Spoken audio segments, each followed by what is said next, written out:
Сиырдың жілік майының немесе сиыр кемігінің пайдалы қасиеттері және мүмкін болатын зияны.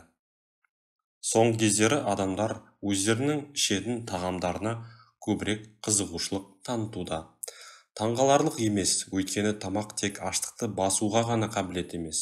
Сонымен қатар маңызды микроэлементтер мен дәрумендердің көзі болып табылатындығын бәрі біледі. Сиырдың кемігі ежелден адам ағзасына пайдасыз, тіпті аздап зиянды өніп болып саналған. Алайда соңғы жылдар ғалымдар бұл суп өнімге мұқият назар аударып, мүлдем басқа нәтижелерге қол жеткізді. Ғалымдар не ойлап тапты? Диетаға сүйек кемігін қосу керек пе? Осы сұрақтарға жауаптар мен көптеген пайдалы кеңестерді осы видеодан таба аласыз. Құрметті достар, осы айдың аяғына дейін каналымызды 70 000 жазылушыға дейін жеткізуді жоспарлап отырмыз. Сондықтан видеоға лайк басуды, каналға жазылуды және қоңыраушаны басуды ұмытпағайсыз. Сіздердің кішкене ғана әрекетіңіз біздерді жаңа пайдалы видеоларды сіз үшін шығаруға шабыттандырады. Сиырдың сүйек кемігі бұл сүйек қуысында болатын және қан түзуші орган қызметін атқаратын. Өлген клеткаларымыздың орнына, ескі жасушалардың орнына организмде жаңа жасушалар түзетін белгілі бір зат. Пайдалы қасиеттері. Өнімнің көптеген пайдалы қасиеттері бар екендігі және іс жүзінде адам ағзасының қалыпты жұмысын қамтамасыз ету үшін қажет екендігі белгілі болды. Жақында ашылған жаңалықтардың бірі, сиыр кемігі, дәлірек айтсақ, оның құрамындағы май тіндерінің бір бөлігі өз ішінде сақталады. Ол адипонектин деп аталады. Бұл инсулинге сезімталдығы жоқ гормон, сондықтан майды күйдіреді. Артық салмақтан арылуға және идеалды пішінге ие болуға мүдделі адамдар бұл өнімге назар аударуы керек. Тас дәуірінің өзінде ақ адамдар сиыр кемігін жегеннен кейін ағзаға келесі заттар түсетінін байқаған. Олар көбірек қуат, күш және сергектік. Тамыр соғысы қалпына келеді екен. Бұлшық еттердің әлде қайда күшеюі байқалады. Адам серпімді болады.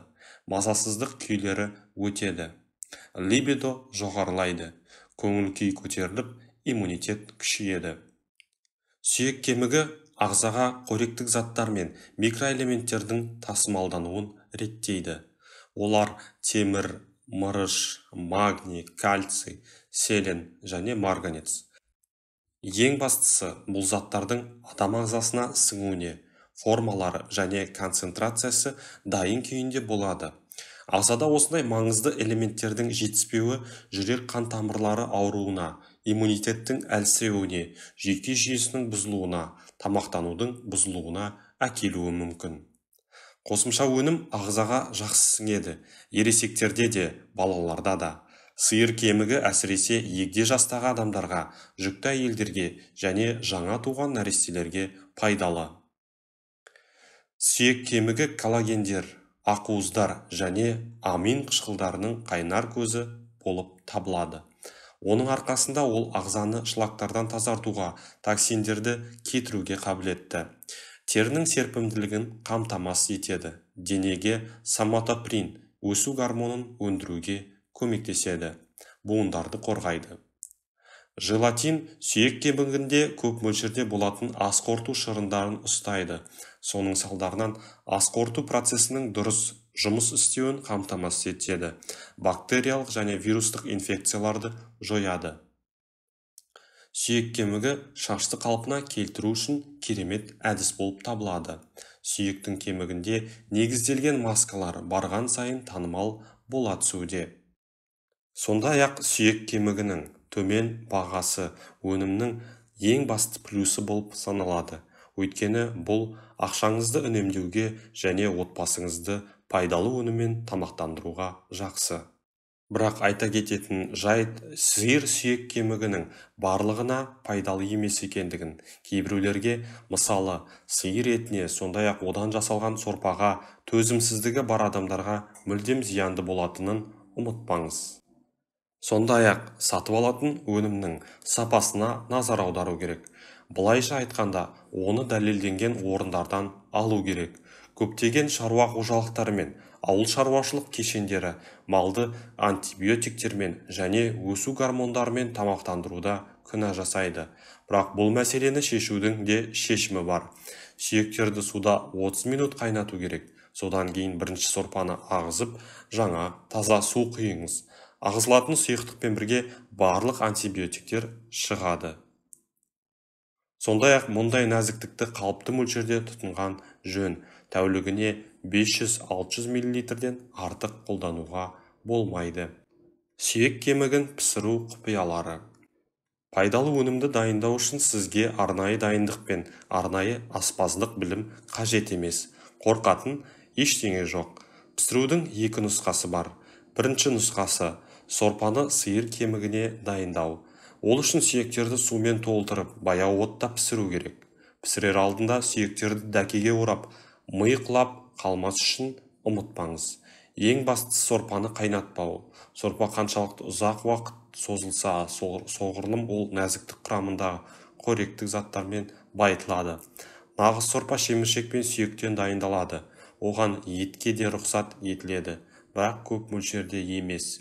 Өйткені сүйек сорпасы ет сорпасына қарағанда пайдалы. Пісірудің соңғы кезеңінде пайдасын арттыру үшін көкөністерді де қосуыңызға болады. Екінші, сүйектерді пісіру. Пісірер алдында сүйектерді аздап тұздалған суға 1,5-2 сағат салып қою керек. Содан кейін сүйектерді пісірме табаққа салыңыз. Дәміне қарай бұрыш пен тұз қосыңыз. Оларды 180 градус температурада шамамен 20 минут пісіруіңіз қажет. Тағамды одан да пайдалы ету үшін оны жаңа піскен шөптермен және дәмді нанмен бірге ұсынған жөн. Пісірудің осындай қарапайым тәсілдері өнімнің табиғи артықшылықтарын сақтап, диетаны әртараптандырады.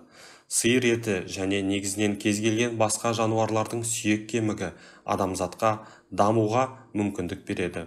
Бұл сүйек кемігі жаңа жасушаларды құру қабілетінің арқасында адамға күн сайын жаңа білім мен дағдыларды игеруге көмектеседі.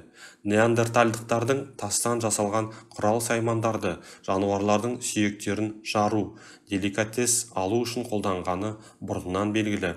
Көптеген мәдениеттер мен тайпаларда кез келген миды тұтыну даналыққа ие болу мүмкіндігі болды, және шын мәнінде де солай. Білместен сүйектерді жеген адам дамуға қажетті және маңызды элементтерді тұтынған. Осымен сүйек кемігі жөнінде айта кеткен қызықты ақпаратымыз ұнаған болса, видеоға лайк басуды, каналға жазылуды және қоңыраушаны басуды ұмытпағайсыз. Келесі кезекте қандай видео көргіңіз келетіні жөнінде комментарийге жаза кетсеңіздер болады. Келесі кезекте жүздескенше аман сау тұрыңыздар.